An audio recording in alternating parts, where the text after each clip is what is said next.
Hello friends, मैं हूँ पूनम बिष्ट अल्मोड़ा की पहाड़न। अभी मेरे आज की वीडियो बनाने का जो मकसद है मेरे हस्बैंड अभी एक वीडियो देख रहे थे। एक्चुअल में क्या वीडियो देख रहे थे आप? एक वीडियो देख रहे थे लंग्स को कैसे साफ़ किया जाए। ये वीडियो देख रहे थे लंग्स को कैसे साफ़ किया जाए।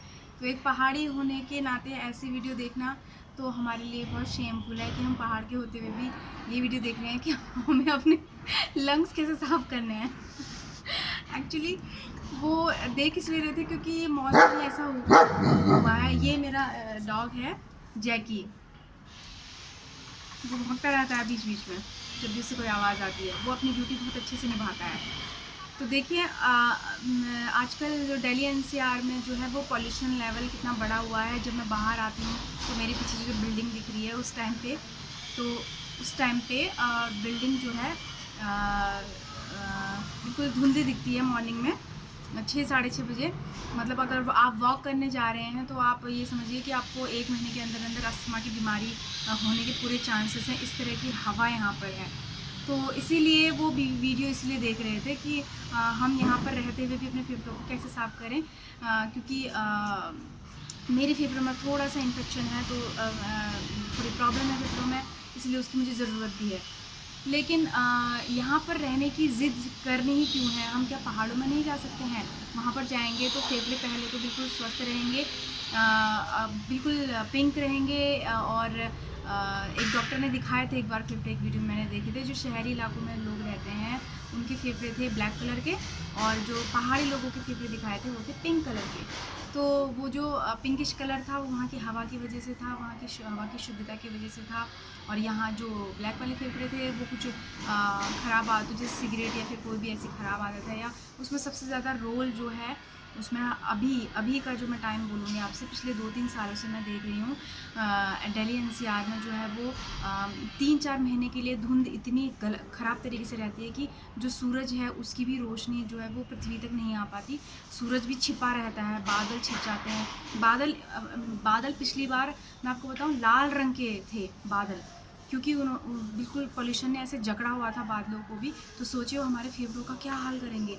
आँखों में इतनी जलन हो रही थी। अभी ये गए थे कार की सर्विसिंग कराने, तो बताओ क्या हुआ था? हाँ, काफ़ी पॉल्यूशन था और आईज में पेन होने लगा, तो फिर मैं घर ही आ गया। मैंने कहा फिर बाद में लूँगा गाड़ी। हाँ, तो कल कराने गए कर सर्विसिंग, तो ये बोल कर गए कि शायद पूरा दिन लग जाए, मैं वहीं पर रहूँ। लेकिन 1 घंटे बाद ही वो वापस आ गए, क्योंकि वहाँ पर उनसे खड़ा नहीं हुआ गया, क्योंकि आंखों में बहुत ज़्यादा जलन थी। तो देखिए पहाड़ों की इतने प्योरिटी को छोड़कर हम यहाँ पर जो है जलन के लिए मंजूर है हमें कि जलन हो जाए आँखों में, फेफड़े ख़राब हो जाए हमारे, हमें अस्थमा हो जाए, हमारी एज जो है वो 2-3 साल कम हो जाए, हमारे बच्चे जहरीली हवा में सांस ले लें। और जो ये सब्जियां जो हम खा रहे हैं वो जहर से कम नहीं है। इंजेक्शन लगी हुई सब्जियां और केमिकल से धुली हुई सब्जियां, वो हम अपने बच्चों को डिशेस बनाकर खिला रहे हैं और कहते हैं वाह क्या डिश बनी है, और अपने बच्चों को हम उसमें दे रहे हैं, जहर की एक एक बूंद दे रहे हैं। क्या हम यहाँ पर 100 रुपये किलो, 80 रुपये किलो जो सब्जियाँ आजकल दाम हो रहे हैं सब्जियों के, वो मैंने देखा कि मेरी सोसाइटी के पीछे का इलाका काफ़ी, वहाँ पर काफ़ी खेत है, वहाँ पर वो लोग खेती करते हैं और सब्जियां जो उगा रहे हैं, और उन्हें फिर रेडी में या फिर बेच रहे हैं। जो मार्केट हमारे यहाँ लगती है सब्जी मार्केट, वहाँ बेच रहे हैं। तो आप एक बार सोच कर देखिए, एक उत्तराखंडी होने के नाते हम अपनी वहाँ की इतनी उपजाऊ ज़मीन को छोड़ छाड़ कर यहाँ पर पॉल्यूटेड सब्जियाँ खा रहे हैं। उत्तराखंड के हरियाली को छोड़कर, वहाँ की हवा को, ऑक्सीजन से भरी हुई हवा को छोड़कर यहाँ पर कार्बन डाइऑक्साइड में यहाँ पर सांस ले रहे हैं, और ज़िद करके बैठे हैं कि हमें यहीं लेना है क्योंकि यहाँ पर क्वालिटी ऑफ लाइफ है, यहाँ का एक स्टैंडर्ड है।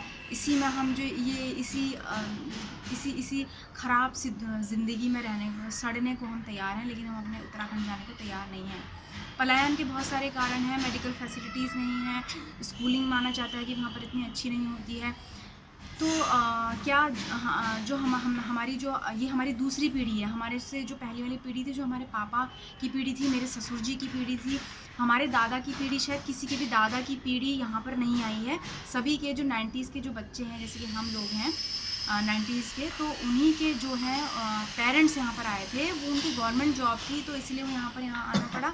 और अब हम जो है वहाँ जाने को राज़ी नहीं हैं।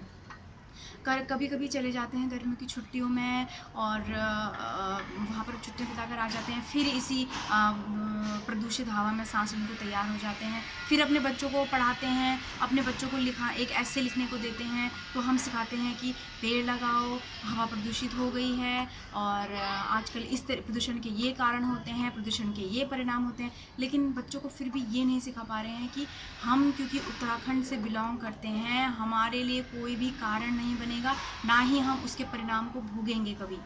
हम वहाँ पर चले जाएं, वहाँ से पलायन करके जो पीढ़ियाँ आ गई MNCs के चक्कर में, यहाँ की जो लाइफस्टाइल है, यहाँ का जो औरतें हैं जो वहाँ के खेती बाड़ी को छोड़ के अपने पैरों के क्रैक्स से परेशान होकर अपने हाथों में के क्रैक्स को जो देखती थी, और जब उनकी कोई सहेली गांव की कोई भी लेडी शहरों से आती थी, जब वो उसका रूप रंग निखरा हुआ देखती थी, तो उसे लगता था कि क्या यहाँ की रखा हुआ है ज़िंदगी में, अपने पैर ख़राब कर रहे हैं, अपने हाथ ख़राब कर रहे हैं, सन टैनिंग हमें हो रही है। लेकिन आप समझते हैं वहाँ की सन टैनिंग आपको हो जाएगी, लेकिन आपको वहाँ पर जो है आपके किसी शरीर के अंदरूनी आपको अंग को खराबी बिल्कुल नहीं होगी। आपकी थोड़ा सा स्किन पे थोड़ा सा प्रभाव पड़ सकता है, आपके पैरों में क्रैक्स आ सकते हैं, कुछ भी, लेकिन उसका इलाज है, उसका आप आराम से घरेलू इलाज कर सकते हैं, और वो कोई जानलेवा बीमारी नहीं है। यहाँ पर आके हमने क्या क्या पाया है, थायराइड पाया, और हमने शुगर पाया, और हमने पाया है अस्थमा, दमा, और ब्लड प्रेशर पाया, और फिर मरने के लिए एक अपने पास एक शरीर में एक रोग पाल लिया कि कभी भी अगर हमें अटैक आया तो हमें बचाने के लिए हॉस्पिटल भागो, क्योंकि उत्तराखंड में हॉस्पिटल नहीं है, तो वहाँ का वो राग लाप की वहाँ फैसिलिटीज़ नहीं है, यहाँ पर आए, फिर अपने में एक रोग पाला ताकि उस फैसिलिटी का वो यूज़ कर सके। अब वो फैसिलिटी को यूज़ कर रहे हैं, आराम से यूज़ कर रहे हैं, जा रहे हैं हर हफ्ते हॉस्पिटल, हर हफ्ते में एक बार कोई थायराइड दिखाने जाता है, कोई ब्लड प्रेशर के लिए जाता है, कोई शुगर के लिए जाता है। आप देखिए, पूछ कर जो लोग वहीं रह गए थे, उनमें से किसी को थायराइड है, उनमें से किसी को ब्लड प्रेशर की कोई प्रॉब्लम है? बिल्कुल नहीं है। यहाँ पर आकर आपने क्या पाया? आपने रोग पाए हैं, आपने जो है वो यही प्रदूषण में रहना स्वीकार कर लिया, लेकिन आप वहाँ नहीं जाना चाहते। आप स्कूलिंग की जो चिंता करते हैं, क्या पहले हमारे जो पेरेंट्स पढ़े हुए हैं वो हमसे ज़्यादा समझदार थे, और हमारे जो दादा दादी थे वो हमसे कई गुना ज़्यादा समझदार थे। वो लाइफ को समझते थे कि कैसे जीना है। हमें लाइफ जीनी नहीं आती है, आप ये मानकर चलिए। हम एक एक दिन सिर्फ काट रहे हैं, हम उसको जी नहीं रहे हैं। हम अपने एज को कम कर रहे हैं, और अगर आप चाहते हैं कि अपने एज को आप फिर से अपनी एज को पाना चाहें, जो आपके 1-2 साल बर्बाद हुए हैं एज के, अगर आप उसे फिर से पाना चाहते हैं, एक अच्छी लाइफ जीना चाहते हैं जिसमें आपको कोई शारीरिक कष्ट नहीं हो, तो आपको पहाड़ों में की तरफ ही जाना चाहिए। वहाँ पर सब्ज़ी उगाइए, वहाँ पर फ्रूट उगाइए, वहाँ की हवा में सांस लीजिए, वहाँ पर एक छोटा सा घर बनाइए। आप जाते हैं वहाँ अपने पितरों को पूजने के लिए, और पितरों को पूजने के लिए जाते हैं। अगर वहीं रह जाएंगे तो आपके पितर भी शायद खुश रहेंगे। आप अपने पितरों के नाम का दिया रोज़ जलाएंगे, आप अपने कुल देवताओं को, कुल देवी के नाम का दिया रोज़ जलाएंगे, तो गांव की बात गांव में ही सेटल हो जाएगी। ठीक है, तो मैं आप सबसे गुजारिश करती हूँ कि इस बारे में एक बार सोचिए कि यहाँ पर आपने क्या खोया, क्या क्या खोया, और उत्तराखंड में जाके आप क्या क्या पा सकते हैं। न जाने कौन सा डर आप लोगों को सता रहा है कि आप उत्तराखंड नहीं जाना चाहते हैं। आप यहीं पर बैठकर इस लाइफ को, इस पॉल्यूशन भरी लाइफ को तब भी जीना चाहते हैं, क्योंकि आपको मल्टीप्लेक्स मिल रहे हैं, कि आपको मॉल्स मिल रहे हैं, आपको थिएटर में मूवी देखनी है, लेकिन आपके जो शरीर के अंग खराब हो रहे हैं, आपको पता है आप कुछ साल बाद चलने लायक भी नहीं रह पाएंगे, इस हवा में सांस लेने लायक भी नहीं रह पाएंगे। तब आपकी इम्यूनिटीज़ भी आपका क्या कर लेंगी? कुछ भी नहीं कर पाएंगी। आप पहाड़ों में जाइए, स्वस्थ रहिए, आपको पिंक ऑफ हेल्थ में रहिए हमेशा। अपने बच्चों को एक अच्छा पिंक फेफड़ा दीजिए, उनको एक अच्छी सांस दीजिए।